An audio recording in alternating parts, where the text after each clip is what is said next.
warahmatullahi wabarakatuh.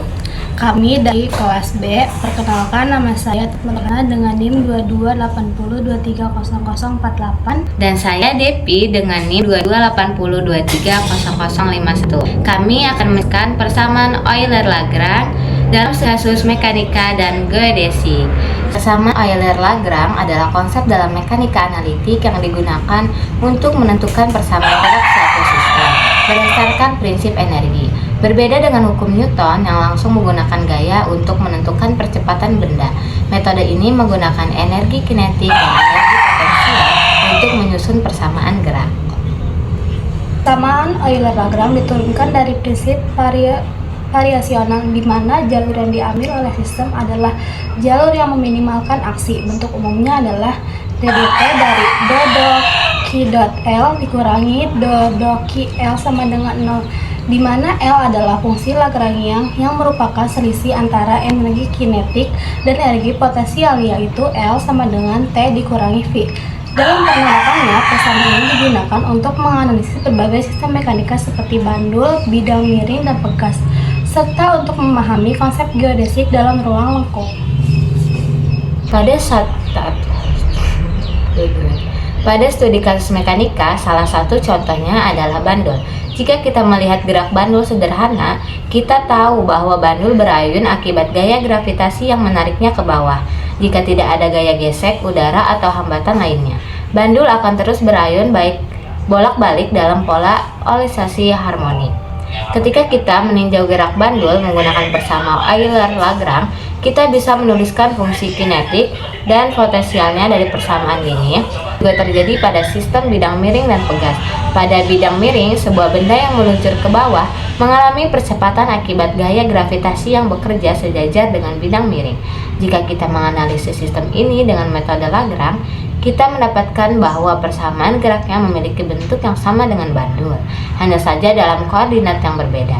Sementara itu, pada sistem pegas, gaya yang bekerja pada pegas mengikuti hukum Hooke, yaitu bahwa gaya yang diberikan pada gerak berbanding lurus dengan perubahan panjangnya.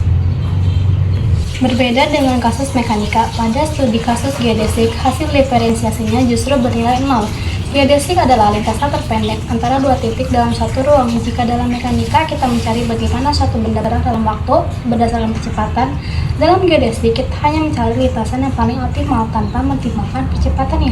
Sebagai contoh, jika kita ingin mencari lintasan pendek antara dua titik di permukaan bumi, kita tidak perlu menghitung bagaimana percepatan benda di sepanjang jalur itu, hanya perlu menentukan jalur mana yang paling efisien.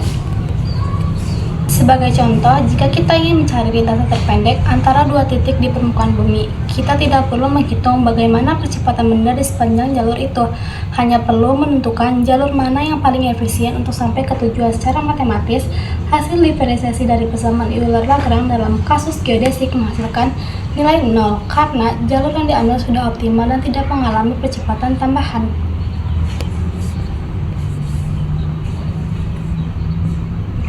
Persamaan yang digunakan untuk mencari geodesik dalam ruang latar adalah ddx dikali y aksen per ak1 tambah y aksen kuadrat sama dengan 0. Hasil akhirnya menunjukkan bahwa gradien di dasar tetap konstan, yang artinya tidak ada perubahan dalam percepatan. Hal ini berbeda dengan sistem mekanika di mana turun kedua terhadap waktu menghasilkan percepatan.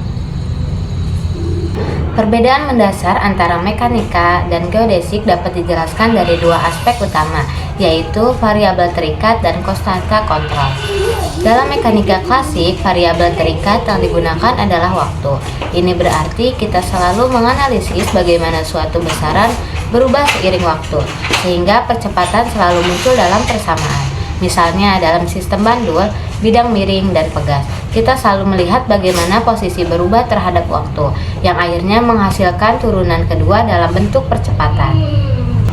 Di sisi lain, dalam geodesik, konstanta kontrol tidak berkaitan dengan massa atau gaya, tapi lebih kepada geometri ruang itu sendiri. Dalam geodesik, kita tidak peduli bagaimana sistem bergerak dalam waktu, melainkan hanya fokus pada bentuk jalur yang paling optimal. Oleh karena itu, hasil akhirnya tidak mengandung percepatan, melainkan hanya menunjukkan jalur dengan panjang minimal.